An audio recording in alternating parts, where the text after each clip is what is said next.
Erin. Yes. People talk about you as an eco-renaissance woman, as the face of the new green generation, and you talk about yourself as a rabble-rousing optimist. Tell us a little bit about how you got your start being a voice for the millennial generation. Well, it goes back a whopping 22 years to when my mom was pregnant with me, and she read a book called Diet for a Poisoned Planet. And my dad went to work one day, and he came home, and she had completely organicized the entire house in a day. And we're from the Bay Area, where this wasn't the norm in '91, but it was certainly far more common than it would be anywhere else in the world. And that was quite literally the world into which I was born, where everything that surrounded my life, everything I came into contact with, from food to body care to actually the products in the rooms in my home itself, was eco, sustainable, recyclable, renewable, call it what you will, non-toxic. And I went to school. My mom in kindergarten found me telling somebody why I brought cherry tomatoes that were organic and weren't sprayed, and I knew the farmer, and I brought them in a little bag that was reusable, and I was that freak. I was that kid. But I didn't know any better, and progressed about 10 years, a study came out that showed Marin County had the highest breast, prostate, and melanoma cancer rates in the world. And there was a study done, nothing correlated. Was it water? Was it demographics? No. So what is it? What is it that we're doing to our bodies every day, this burden? And I read a study, I was 13, about the link between ingredients in personal care products and cancer, birth defects, and reproductive harm. And suddenly, this whole health movement, environmental movement, was very real, was very personal. And I had lip gloss in my pencil case as a 7th grader. And I used Herbal Essence shampoo because that's what Britney Spears said to use. And yes, that's my generation, that's who you're talking to. And I wanted my peers to know, and I think there's a beauty in the naivete of youth. I mean, still at 22, at 35, at 70, but at 13, what did I have to lose? Taking on a multi-billion-dollar beauty industry, and it snowballed. It went from personal care to fashion to looking at school campuses as a palette for exploration, really to everything that you come into contact with, living by a precautionary principle. Why do harm to your body, to the planet, if there's another option? And it's really exciting, it's growing. As a now millennial, where's the intersection of millennials and sustainability is sort of where I've existed for the past. We started Teens Turning Green, the organization, 9 years ago. And it continues to grow and astound me every day. So we'll draw out a little bit more about the incredible work that you've been up to over the last 10 years of your career. Yes. But let's set the context a little bit about why we're having this conversation here, why it matters to all of you. Some context, some statistics. Right now, 50% of the global population is under the age of 27. Right now, in the US alone, we represent $1.3 trillion of market power, and that's only growing. We are just really stepping into our market influence.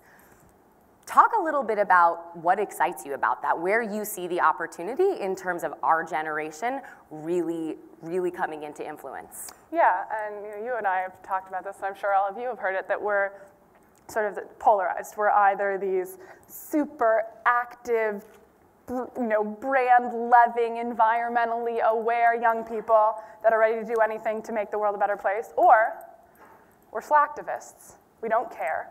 We sit behind our computer screens, and we're completely disattached to anything that's going on in the greater world, for the greater good, for any purpose, any higher connection. So the reality clearly lies somewhere in between those two opposites. I am an optimist.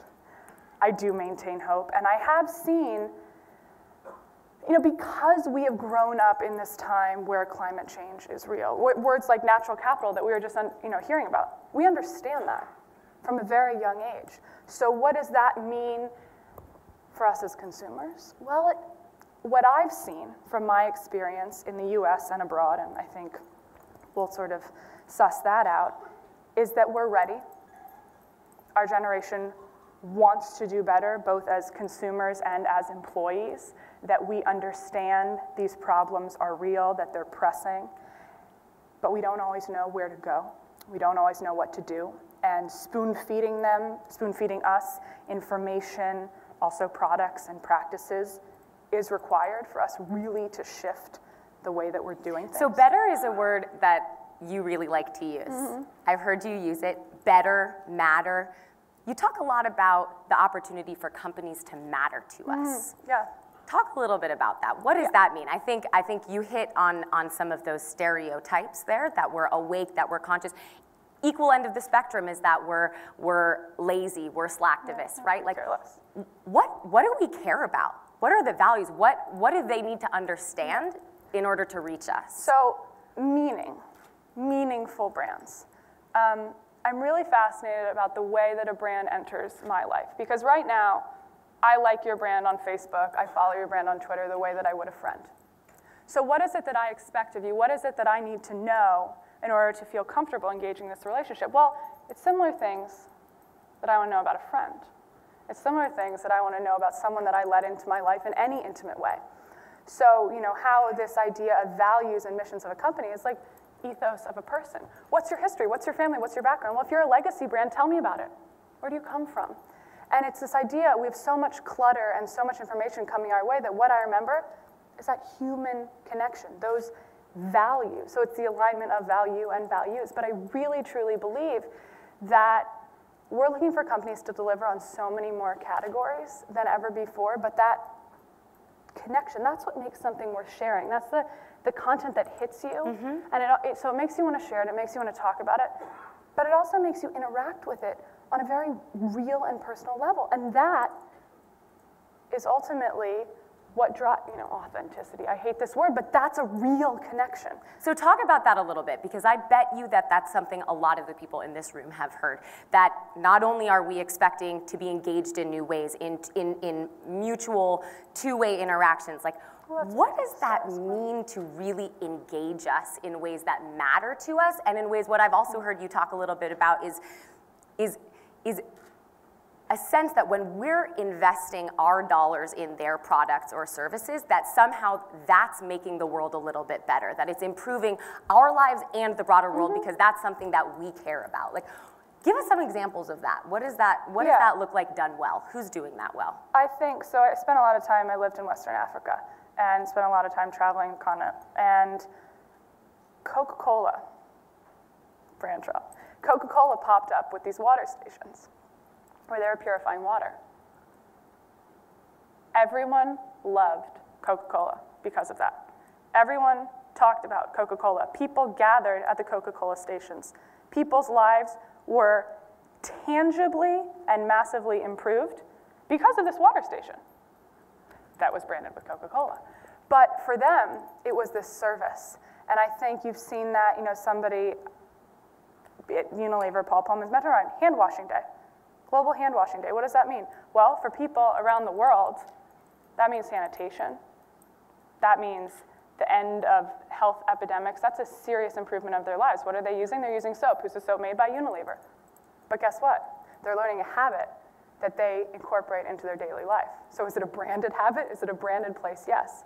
But that is the sort of added value that can't be overlooked. So is that part of what you're suggesting then in your work of encouraging and working with companies to, does everyone have an opportunity and a responsibility to do that? Yeah, and you have to look within. I mean, what is it that your company already does? Mine the purpose within. We were talking this article I read about the end of big charity yesterday. You can't just write a check, and I know everybody says this, but really, how can you go back into your supply chain, into your own business? That's the best form of cause marketing that we have. So let's talk about money a little bit. One of the things that I bet a lot of folks here have also heard is that, in fact, Suzanne Shelton was talking about it just on Tuesday. She was talking about brand huggers. She was talking about actives as the folks of which our generation, I think, is a disproportionately falls in this category of folks who are willing to pay more if you matter to us in a way. What have you seen? Is that true, first of all? And I'd be curious also, based on your international travels, what about millennials in China? What about millennials in India? What are you seeing elsewhere around the world? So I think that, what is that critical 2%, those people, those leaders in the States or anywhere in the world are the people that you really have to hit. With Teens Turning Green, that's certainly who we're targeting. They are influencers disproportionately. They are the most active on social. They're respected, they're talkative, they engage, they're willing to take risks, they're willing to go there to try something and spread the word.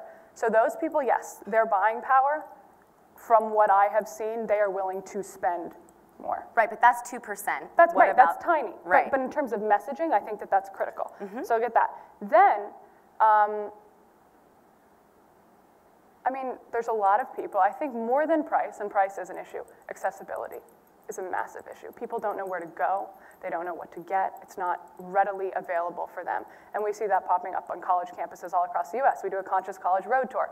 People go to their convenience store. They want other options. They're not there. So they settle for the status quo. Internationally, I think that there is a massive opportunity for brands to enter into this space. I travel, and I travel sort of with all my trinkets, if you will, always, and I take them out, I show them, I talk about them, I live with them. And people say, what's that? Why is that better? Where can I get it?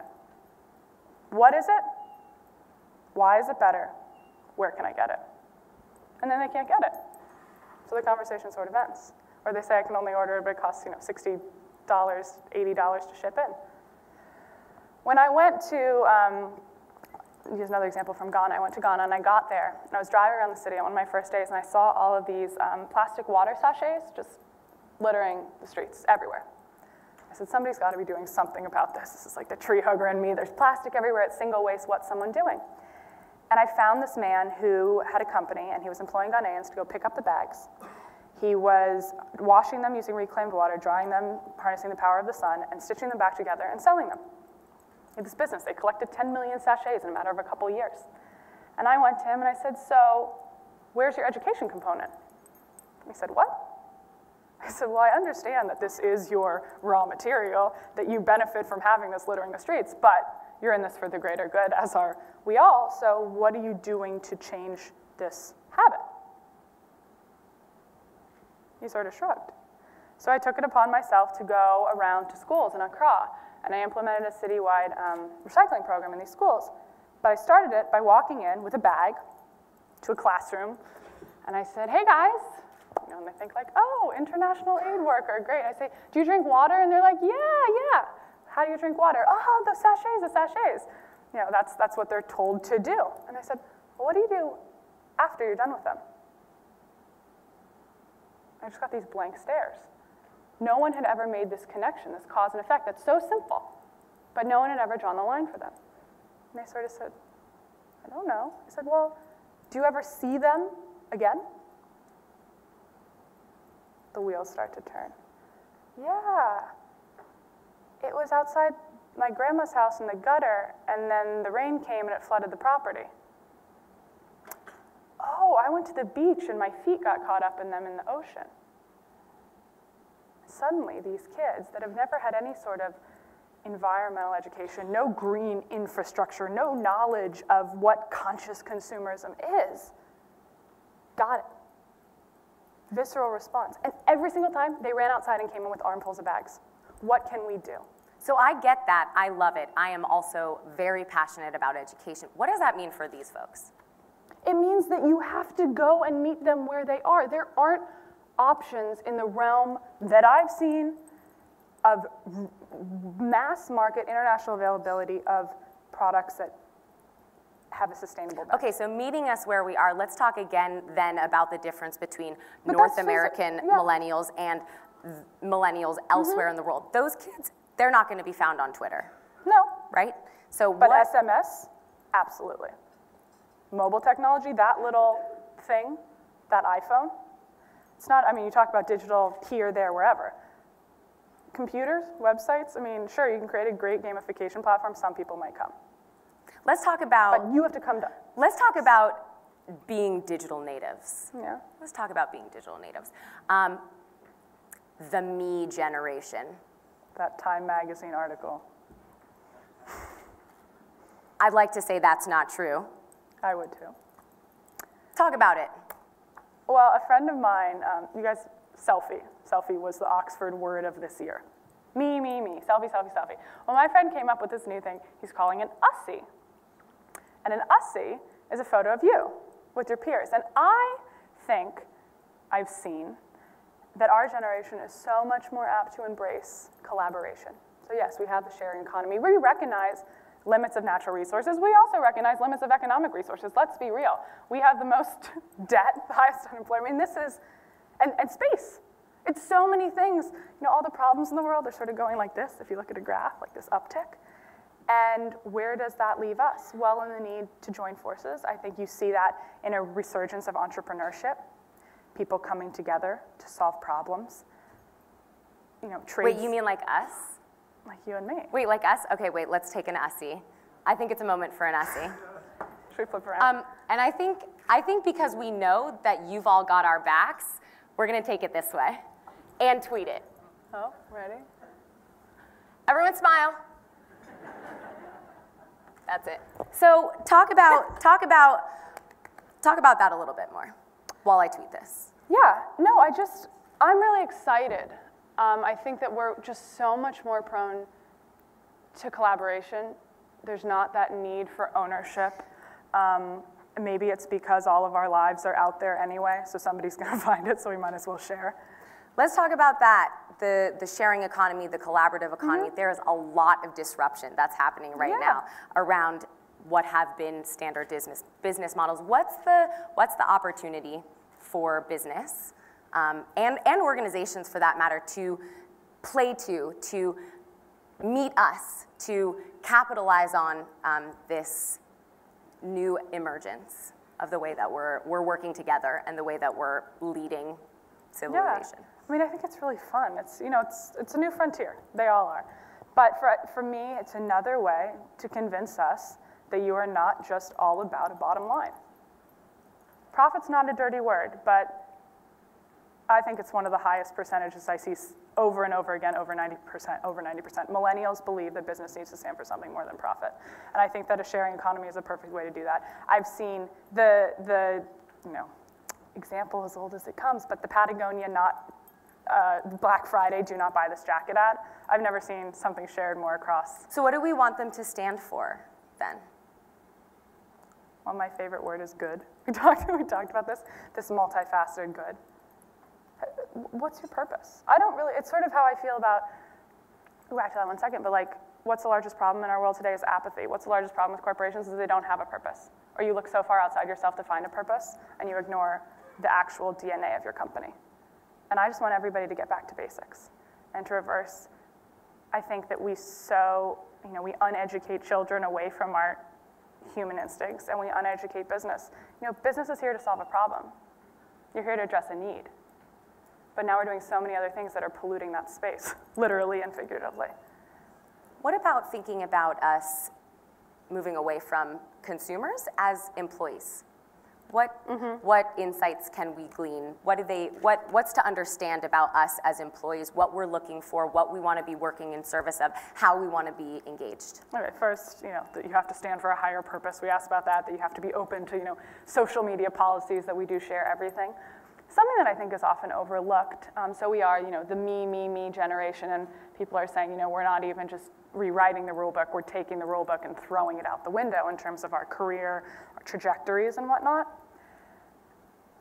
There's still a lot of people that are coming up through corporations, my generation, our peers, that are going through that more like traditional path, if you will. Not everyone is just totally circumventing it and going a social entrepreneurship or an activist route or whatnot.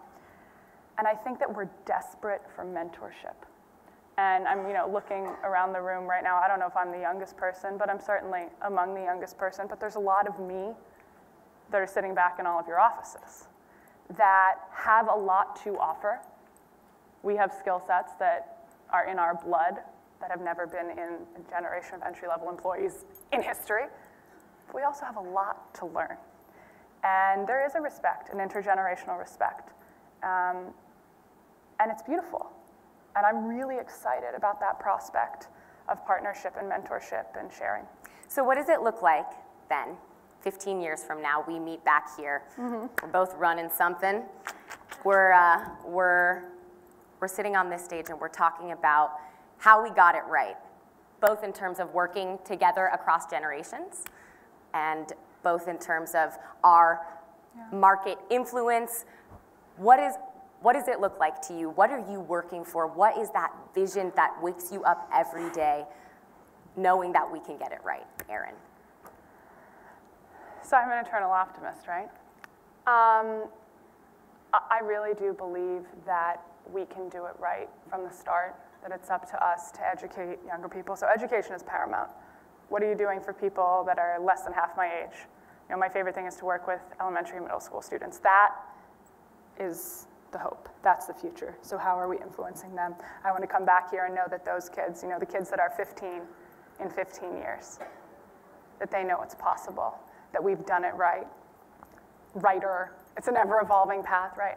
I'm really hopeful about women. I think that a shift, a growth in power, in equality, and equal pay, equal opportunity, positions of power will there and change the world. I'm excited to hear Christopher and Jessica talk next because I think that that is truly a fundamental game changer.